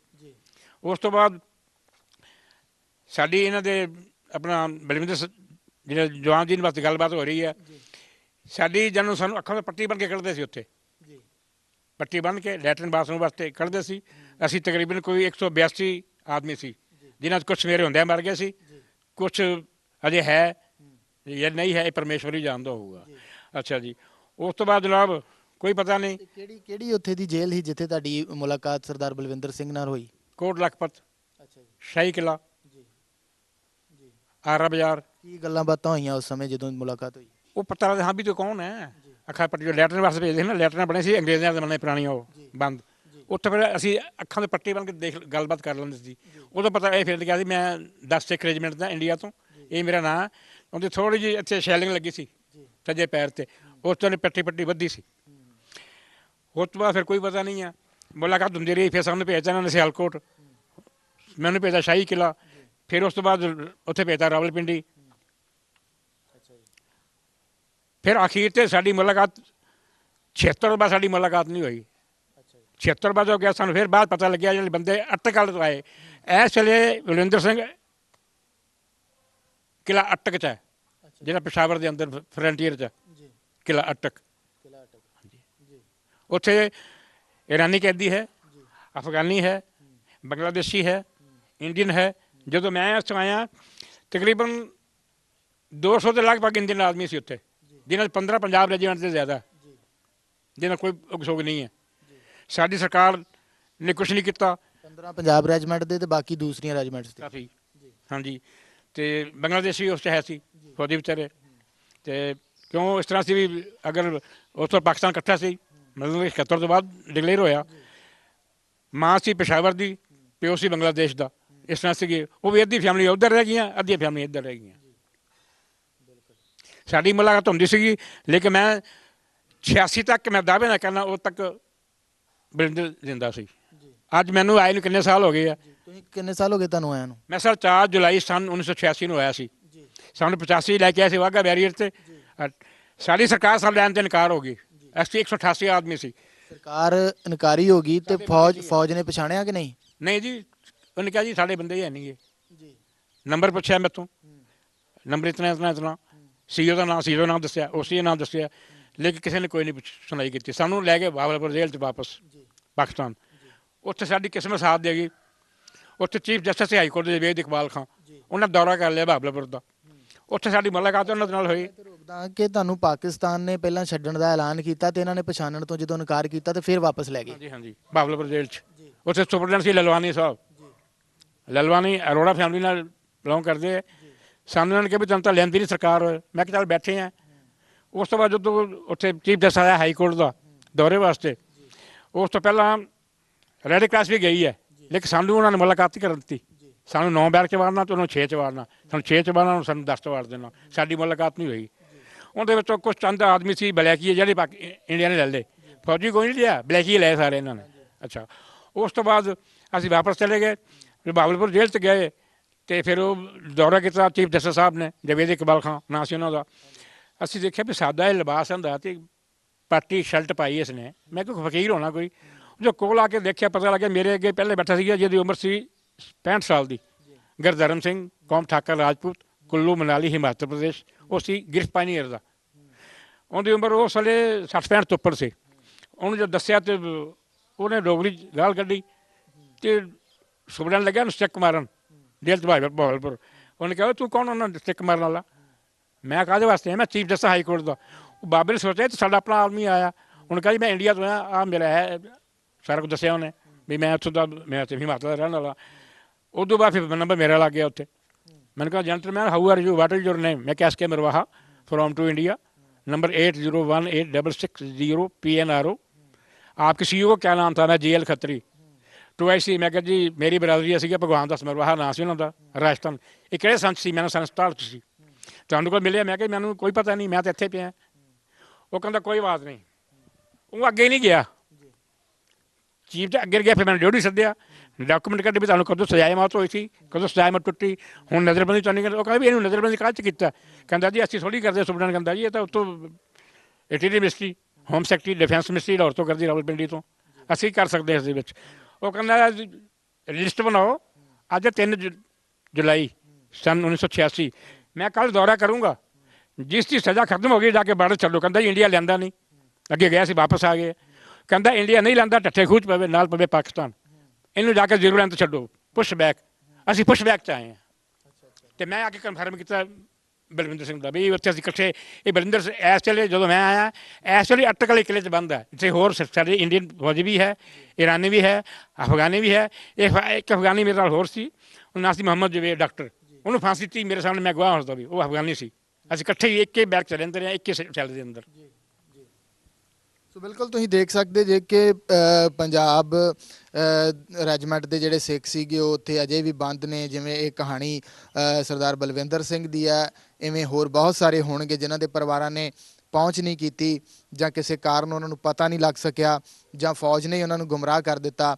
ਸੋ ਸਰਕਾਰੀ ਤੌਰ ਦੇ ਉੱਤੇ ਗੱਲ ਕਰੀਏ ਤਾਂ ਸਰਕਾਰ ਦੇ ਵੱਲੋਂ ਵੀ ਇਹੀ ਗੱਲਾਂ ਜਿਹੜੀਆਂ ਉਹ ਕਹੀਆਂ ਜਾਂਦੀਆਂ। ਜਿਵੇਂ ਸਰਦਾਰ ਸਤੀਸ਼ ਕੁਮਾਰ ਨੇ ਦੱਸਿਆ ਕਿ ਇਹਨਾਂ ਨੇ ਕਿ ਜਿਹੜੇ ਸਰਦਾਰ ਸਾਹਿਬ ਸੀਗੇ ਉੱਥੇ ਜਿਹੜੇ ਮਿਲੇ ਬਲਵਿੰਦਰ ਸਿੰਘ, ਉਹਨਾਂ ਨਾਲ ਗੱਲਬਾਤ ਹੋਈ, ਸਾਰਾ ਕੁਝ ਹੋਇਆ। ਬਾਅਦ ਦੇ ਵਿੱਚ ਇਹਨਾਂ ਨੂੰ ਜਦੋਂ ਛੱਡਿਆ ਗਿਆ ਤੇ ਇਹਨਾਂ ਨੂੰ ਸਰਕਾਰ ਨੇ ਪਛਾਣਨ ਤੋਂ ਇਨਕਾਰ ਕਰ ਦਿੱਤਾ, ਫੌਜ ਨੇ ਪਛਾਣਨ ਤੋਂ ਇਨਕਾਰ ਕਰ ਦਿੱਤਾ ਕਿ ਸਾਡੇ ਬੰਦੇ ਨਹੀਂ। ਸੋ ਤੁਸੀਂ ਦੇਖ ਸਕਦੇ ਜੇ ਕਿ ਮੌਜੂਦਾ ਹਾਲਾਤ ਜਿਵੇਂ ਦੇ ਚੱਲ ਰਹੇ ਉਹਨਾਂ ਦੇ ਵਿੱਚ ਕਿਵੇਂ ਦੀ ਕੰਡੀਸ਼ਨ ਜਿਹੜੀ ਆ ਉਹ ਹੋਵੇਗੀ। ਤੁਹਾਨੂੰ ਪੈਨਸ਼ਨ ਜਿਹੜੀ ਆ ਫਿਰ ਜਿਵੇਂ ਪਛਾਣਿਆ ਹੀ ਨਹੀਂ ਤੇ ਫਿਰ ਪੈਨਸ਼ਨ ਦਿੱਤੀ ਕਿ ਨਹੀਂ ਕੁਛ ਨਹੀਂ ਦਿੱਤੀ? ਦਿੱਤਾ ਇਹਨਾਂ ਨੇ ਮੈਨੂੰ ਜੀ ਨਾ।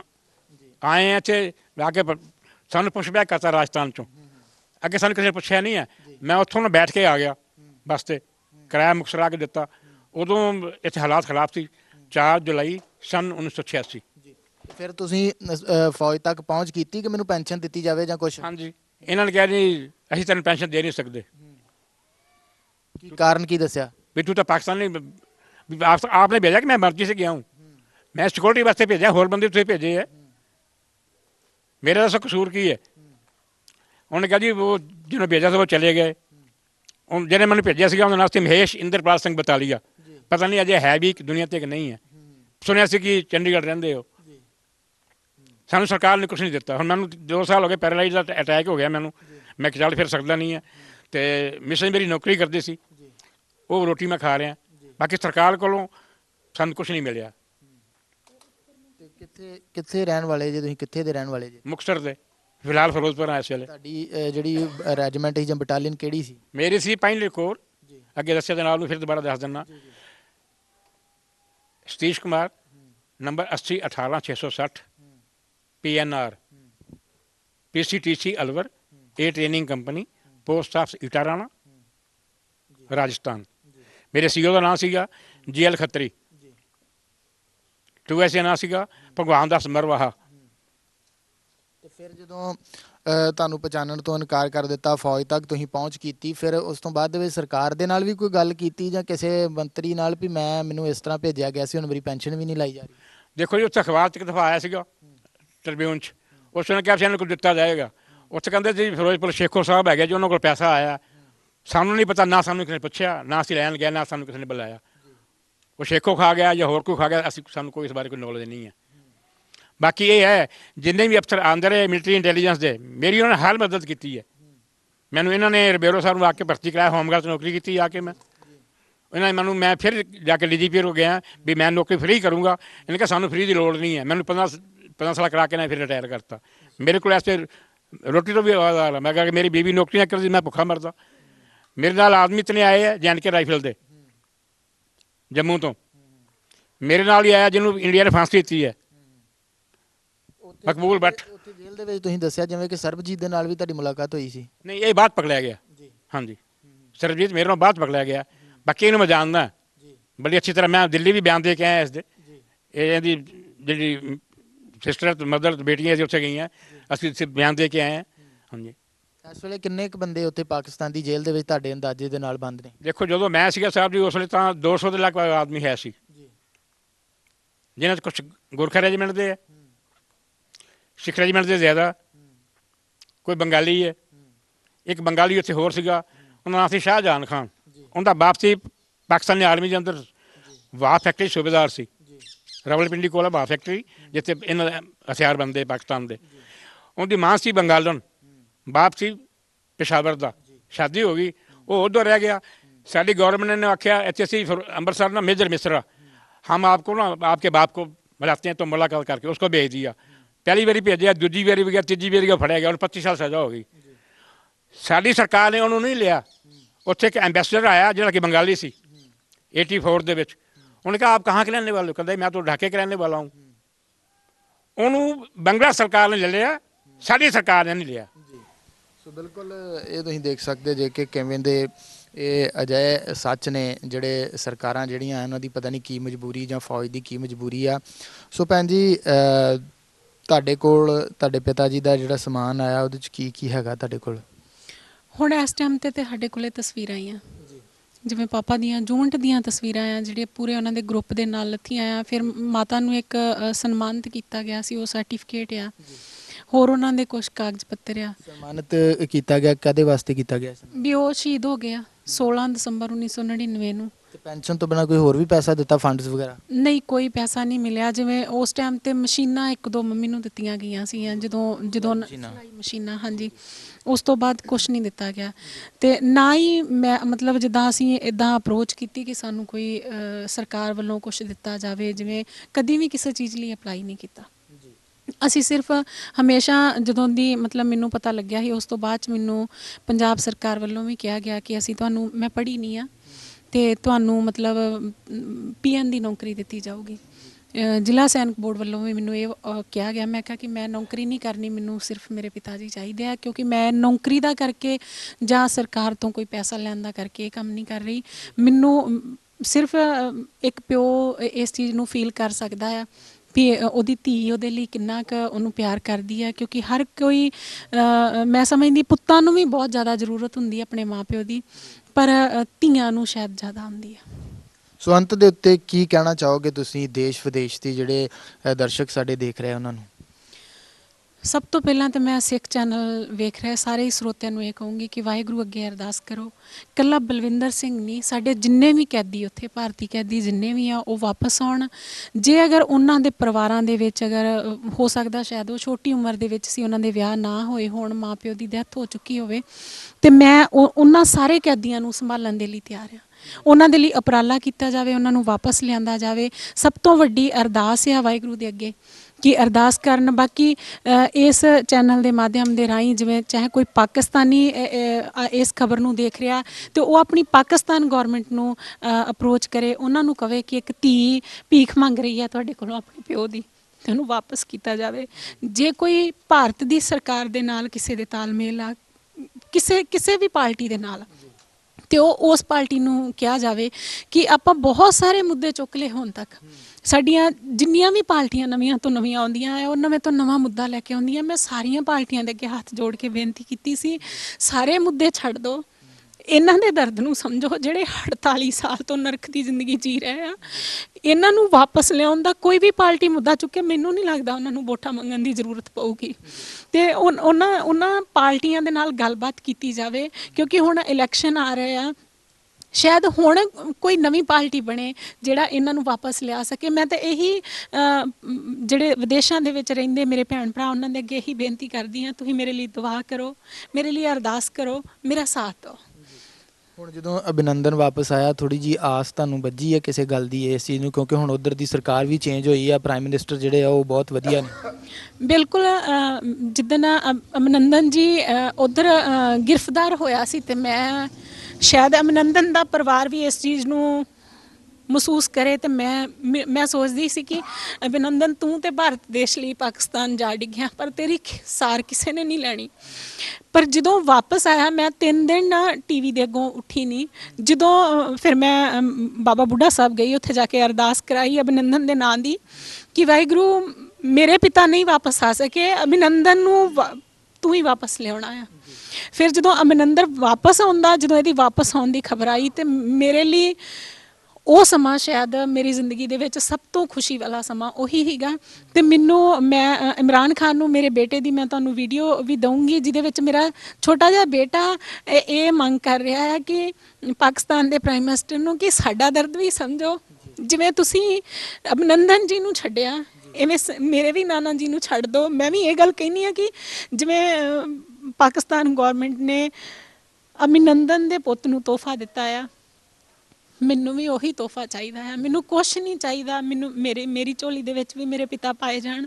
ਤੇ ਮੈਂ ਸਮਝੂੰਗੀ ਕਿ ਇਹ ਪਹਿਲਾ ਪ੍ਰਧਾਨ ਮੰਤਰੀ ਆ ਜਿਹੜਾ ਪਾਕਿਸਤਾਨ ਦਾ, ਜਿਹਨੇ ਸਾਡੇ ਲਈ, ਸਾਡੇ ਜਵਾਨ ਨੂੰ, ਸ਼ਾਇਦ ਉਹ ਚਾਹੁੰਦਾ ਤੇ ਉਹਨੂੰ ਕੁਝ ਸਮੇਂ ਲਈ ਰੱਖ ਵੀ ਸਕਦਾ। ਬੇਟੇ ਦਾ ਕੀ ਨਾਮ ਹੈ? ਮੇਰੇ ਬੇਟੇ ਦਾ ਨਾਮ ਕਰਮਨਜੋਤ ਸਿੰਘ ਆ। ਜੇਕਰ ਤੁਹਾਡੇ ਪਿਤਾ ਨੂੰ ਅਜੇ ਵੀ ਛੱਡਿਆ ਨਹੀਂ ਜਾਂਦਾ ਤਾਂ ਕੀ ਮਨ ਕਰਦਾ ਆ? ਮੈਂ ਭਾਰਤ ਸਰਕਾਰ ਦੇ ਅੱਗੇ ਇਹੀ ਬੇਨਤੀ ਕਰਦੀ ਹਾਂ ਕਿ ਜੇ ਉਹਨਾਂ ਨੂੰ ਲਿਆਉਣ ਤੇ, ਵਾਪਸ ਲਿਆਉਣ ਤੇ ਜਾਂ ਛਡਾਉਣ ਤੇ ਕੋਈ ਟਾਈਮ ਲੱਗਦਾ ਆ, ਤੇ ਮੈਨੂੰ ਉਹਨਾਂ ਦੇ ਨਾਲ ਮੁਲਾਕਾਤ ਇੱਕ ਵਾਰੀ ਜ਼ਰੂਰ ਕਰਵਾਈ ਜਾਵੇ, ਕਿਉਂਕਿ ਮੈਂ ਉਹਦੇ 'ਚ ਕੋਈ ਸਰਕਾਰ ਤੋਂ ਖਰਚਾ ਨਹੀਂ ਮੰਗੂੰਗੀ। ਮੈਂ ਆਪਣੀ ਹੈਸੀਅਤ ਮੁਤਾਬਕ, ਅਗਰ ਮੇਰੇ ਕੋਲੋਂ 6 ਮਹੀਨੇ ਚਾਹੇ ਸਾਲ ਬਾਅਦ ਜਦ ਤੱਕ ਮੇਰੇ ਚ ਸਾਹ ਆ ਤੇ ਮੈਂ ਉਹਨਾਂ ਨੂੰ ਮਿਲ ਤੇ ਸਕਾਂ, ਕਿਉਂਕਿ ਇਹ ਤੇ ਕੋਈ ਵੀ ਕੰਟਰੀ ਕਿਸੇ ਧੀ ਤੇ ਪਾਬੰਦੀ ਨਹੀਂ ਲਾ ਸਕਦੀ ਕਿ ਉਹ ਆਪਣੇ ਪਿਓ ਨੂੰ ਨਹੀਂ ਮਿਲ ਸਕਦੀ। ਸੋ ਇਹ ਇੱਕ ਬੇਟੀ ਦਾ ਦਰਦ ਆ ਜਿਨ੍ਹਾਂ ਨੇ ਆਪਣੇ ਪਿਤਾ ਨੂੰ ਦੇਖਿਆ ਵੀ ਨਹੀਂ। ਉਹਨਾਂ ਦੀ ਜਿਹੜੀ ਗ੍ਰਿਫਤਾਰੀ ਆ ਉਹ ਹੋਣ ਤੋਂ 2.5 ਮਹੀਨੇ ਬਾਅਦ ਦਾ ਇਹਨਾਂ ਦਾ ਜਨਮ ਆ, ਤੇ ਇਹਨਾਂ ਦੀ ਤੜਫ ਜਿਹੜੀ ਆ ਆਪਣੇ ਪਿਤਾ ਨੂੰ ਲੈ ਕੇ ਕਿੰਨੀ ਆ। ਸੋ ਤੁਸੀਂ ਇਹ ਸਾਰਾ ਕੁਝ ਜਿਹੜਾ ਆ ਉਹ ਦੇਖਿਆ ਆ। ਸੋ ਅੱਗੇ ਚੱਲ ਕੇ ਅਸੀਂ ਪਿੰਡ ਦੇ ਜਿਹੜੇ ਸਰਪੰਚ ਨੇ ਮੌਜੂਦਾ ਉਹਨਾਂ ਨਾਲ ਅਸੀਂ ਗੱਲਬਾਤ ਕਰਦੇ ਹਾਂ। ਸਾਹਿਬ, ਕਿਵੇਂ ਦਾ ਇਹ ਪਰਿਵਾਰ ਆ ਤੇ ਸਰਦਾਰ ਬਲਵਿੰਦਰ ਸਿੰਘ ਦੇ ਗ੍ਰਿਫਤਾਰ ਹੋਣ ਤੋਂ ਬਾਅਦ ਦੇ ਵਿੱਚ ਕਿਵੇਂ ਦਾ ਜਿਹੜਾ ਸੰਤਾਪ ਆ ਉਹ ਪਰਿਵਾਰ ਨੇ ਹੰਢਾਇਆ? ਜਿਵੇਂ ਦਰ ਦੀਆਂ ਠੋਕਰਾਂ ਖਾਣ ਵਾਲਾ ਕੰਮ ਜਿਹੜਾ ਉਹ ਹੋ ਗਿਆ ਸੀਗਾ, ਉਹਨਾਂ ਨੂੰ ਪਤਾ ਸੀਗਾ ਪਰ ਛੁਡਾ ਨਹੀਂ ਸਕਦੇ ਉਹਨਾਂ ਨੂੰ ਉੱਥੋਂ। ਇਹ ਜੀ ਗਰੀਬੀ ਦੇ ਵਿੱਚ ਹੀ ਪਰਿਵਾਰ, ਪਿੰਡਾਂ ਦੇ ਵਿੱਚ ਤੁਹਾਨੂੰ ਪਤਾ ਵਾ ਵੀ ਕੋਈ ਵੀ ਜਾਇਦਾਦਾਂ ਇੰਨੀਆਂ ਨਹੀਂ ਗੀਆਂ, ਤੇ 2 ਭਰਾ ਸੀ ਉਹਦੇ ਤੋਂ ਵੀ ਮਗਰੋਂ ਪੂਰੇ ਹੋ ਗਏ ਆ, ਪਿਓ ਵੀ ਹੋ ਗਿਆ। ਇੱਕ ਇਹ ਧੀ ਨਹੀਂ ਇੰਨਾ ਮੁੱਦਾ ਚੁੱਕਿਆ ਹੋਇਆ ਇੱਥੋਂ, ਨਹੀਂ ਤੇ ਸਾਡੇ ਪਿੰਡ 'ਚ ਤੇ ਇੰਨੀ ਖੁਸ਼ੀ ਦੀ ਲੱਕ 'ਚ ਲਹਿਰ ਹੋਵੇ ਜੇ ਬਲਵਿੰਦਰ ਸਿੰਘ ਨੂੰ ਰਿਹਾ ਕੀਤਾ ਜਾਵੇ ਤੇ ਕਿਤੇ ਉਹ ਘਰ ਆ ਜਾਣ, ਤੇ ਸਾਡੇ ਬਹੁਤ ਖੁਸ਼ੀ ਦੀ ਲਹਿਰ ਇਲਾਕੇ ਦੇ ਵਿੱਚ ਹੀ ਇਸ ਗੱਲ ਦੀ ਹੋ ਜਾਏ। ਹਾਂਜੀ, ਤੁਸੀਂ ਉਹਨਾਂ ਨੂੰ ਮਿਲੇ ਸੀ ਕਦੀ ਬਲਵਿੰਦਰ ਸਿੰਘ ਨੂੰ ਇੱਥੇ ਪਿੰਡ 'ਚ ਰਹਿੰਦੇ ਆ ਜਦੋਂ? ਹਾਂਜੀ ਹਾਂਜੀ, ਅਸੀਂ ਮਿਲੇ ਹਾਂ ਜੀ। ਅਸੀਂ ਉਦੋਂ ਕਹੋ ਉਹਨਾਂ ਤੋਂ ਛੋਟੇ ਹਾਂ, ਤੇ ਉਸ ਤਰ੍ਹਾਂ ਵੀ ਇੱਥੇ ਜਦੋਂ ਭਰਤੀ ਹੋਏ ਉਹ ਸਾਨੂੰ ਸਾਰਾ ਪਤਾ ਵਾ। ਹਾਂਜੀ, ਤੇ ਮਿਲੇ ਉਹਨਾਂ ਨੂੰ, ਤੇ ਮੁੜ ਕੇ ਆਓ ਜਦੋਂ 71 ਦੇ ਵਿੱਚ। ਜਦੋਂ ਹੁਣ ਕੀ ਅਪੀਲ ਕਰਦੇ ਜੇ ਸਰਕਾਰ ਨੂੰ ਜਾਂ ਦੇਸ਼ ਵਿਦੇਸ਼ ਦੇ ਵਿੱਚ ਜਿਹੜੇ ਦਰਸ਼ਕ ਬੈਠੇ ਉਹਨਾਂ ਨੂੰ? ਸਾਰੇ ਭਰਾਵਾਂ ਨੂੰ, ਸਰਕਾਰ ਨੂੰ ਵੀ ਇਹੋ ਹੀ ਬੇਨਤੀ ਆ ਵੀ ਜੇ ਬਲਵਿੰਦਰ ਸਿੰਘ ਰਿਹਾ ਉਧਰੋਂ ਕੀਤਾ ਜਾਵੇ, ਪਾਕਿਸਤਾਨ ਵਾਲਿਆਂ ਨੂੰ ਵੀ ਇਹ ਬੇਨਤੀ ਕਰਦੇ ਆ ਤੇ ਵੀ ਇਹ ਹੁਣ ਕੋਈ ਮੁੱਦਾ ਚੁੱਕ ਲੈਣ ਤੇ ਉਹ ਕਿਤੇ ਰਿਹਾ ਹੋ ਕੇ ਘਰ ਆ ਜਾਣ ਤੇ ਇਲਾਕੇ ਦੇ ਵਿੱਚ ਖੁਸ਼ੀ ਦੀ ਲਹਿਰ ਬਣ ਜੇ। ਹਾਂਜੀ, ਤੇ ਧੀ ਇਹਨਾਂ ਦੀ ਨੇ ਬੜਾ ਸੰਘਰਸ਼ ਕੀਤਾ ਵਾ, ਬਹੁਤ ਜ਼ਿਆਦਾ ਹੀ ਕੀਤਾ, ਥੋੜਾ ਵੀ ਨਹੀਂ। ਤੇ ਅਸੀਂ ਵੀ ਜਿੰਨੀ ਜੋਗੇ ਇਹਨਾਂ ਦੇ ਨਾਲ ਸਾਥ ਦਿੰਨੇ ਆ ਵੀ ਕੋਈ ਸਾਡਾ ਚ ਭਾਈਚਾਰੇ 'ਚ ਭਰਾ ਲੱਗਦਾ ਸੀ ਉਹ, ਵੀ ਉਹ ਛੇਤੀ ਤੋਂ ਛੇਤੀ ਕਿਤੇ ਸਰਕਾਰ ਇਹ ਗੱਲ ਸੁਣ ਕੇ ਤੇ ਇਹਦਾ ਵੀ ਜਿਵੇਂ ਅਮਰਿੰਦਰ ਨਾਥ ਨੂੰ ਉਹਨੂੰ ਘਲਾਤਾ ਵਾ, ਤੇ ਹੁਣ ਆਸ ਹੈਗੀ ਆ ਵੀ ਇਹਨਾਂ ਨੂੰ ਵੀ ਘਲਾ ਸਕਦੀ ਆ ਸਰਕਾਰਾਂ ਗਾੜੀ। ਇਹ ਕੋਈ ਜ਼ਿਆਦੀ ਗੱਲ ਨਹੀਂ ਹੈਗੀ ਤਗੜੀ, ਤੇ ਜੇ ਨਿਕਾਹ ਦੇ ਨਾਲ ਤੇ ਇਹ ਵੀ ਕੰਮ ਕਰਦੇ ਆ ਤੇ ਪਰਿਵਾਰਾਂ ਦੇ ਵਿੱਚ ਖੁਸ਼ੀ ਦੀ ਲਹਿਰ ਬਣ ਜੇ। ਹਾਂਜੀ, ਸੋ ਬਿਲਕੁਲ ਇਹ ਸਨ ਪਿੰਡ ਦੇ ਸਰਪੰਚ, ਤੇ ਇਸ ਤੋਂ ਪਹਿਲਾਂ ਅਸੀਂ ਗੱਲਬਾਤ ਕੀਤੀ ਸੀਗੀ ਸਰਦਾਰ ਬਲਵਿੰਦਰ ਸਿੰਘ ਦੀ ਬੇਟੀ ਬਲਜਿੰਦਰ ਕੌਰ ਹੋਰਾਂ ਦੇ ਨਾਲ ਤੇ ਸਤੀਸ਼ ਕੁਮਾਰ ਜੀ ਦੇ ਨਾਲ। ਸੋ ਸਾਰਿਆਂ ਨੇ ਇਹ ਦੱਸਿਆ ਆ ਕਿ ਕਿਵੇਂ ਉਹ ਉੱਥੇ ਰਹਿ ਰਹੇ ਆ ਜਾਂ ਕਿਵੇਂ ਉਹਨਾਂ ਦੀ ਗੱਲਬਾਤ ਹੁੰਦੀ ਹੈ। ਸੋ ਸਾਰਿਆਂ ਨੂੰ ਇਹੀ ਮਨ ਦੇ ਵਿੱਚ ਹੈਗਾ ਹੈ ਕਿ ਅੱਜ ਵੀ ਜੇਕਰ ਜ਼ਿੰਦਗੀ ਜਿਹੜੀ ਆ ਉਹ ਚਾਹੇ ਉਹਨਾਂ ਦੀ ਉਮਰ ਜਿਹੜੀ ਆ 70 ਤੋਂ ਉੱਪਰ ਹੋ ਗਈ ਆ, ਪਰ ਜਿੰਨੇ ਵੀ ਅਜੇ ਪਰਮਾਤਮਾ ਨੇ ਉਹਨਾਂ ਨੂੰ ਸਾਹ ਹੋਰ ਬਖਸ਼ੇ, ਉਹ ਆਪਣੇ ਪਰਿਵਾਰ ਦੇ ਵਿੱਚ ਆ ਕੇ ਜਿਹੜਾ ਆ ਉਹ ਰਹਿਣ ਤੇ ਪਰਿਵਾਰ ਦੇ ਨਾਲ ਉਹ ਵਾਲਾ ਸਮਾਂ ਜਿਹੜਾ ਆ ਉਹ ਬਤੀਤ ਕਰਨ। ਸੋ ਸਾਡੀ ਵੀ ਇਹੀ ਅਰਦਾਸ ਆ, ਸਿੱਖ ਚੈਨਲ ਦੀ ਵੀ ਇਹੀ ਅਰਦਾਸ ਆ। ਸੋ ਇੱਥੇ ਹੀ ਬੁਲਾਉਂਦੇ ਆ ਫਤਿਹ। ਵਾਹਿਗੁਰੂ ਜੀ ਕਾ ਖਾਲਸਾ, ਵਾਹਿਗੁਰੂ ਜੀ ਕੀ ਫਤਿਹ।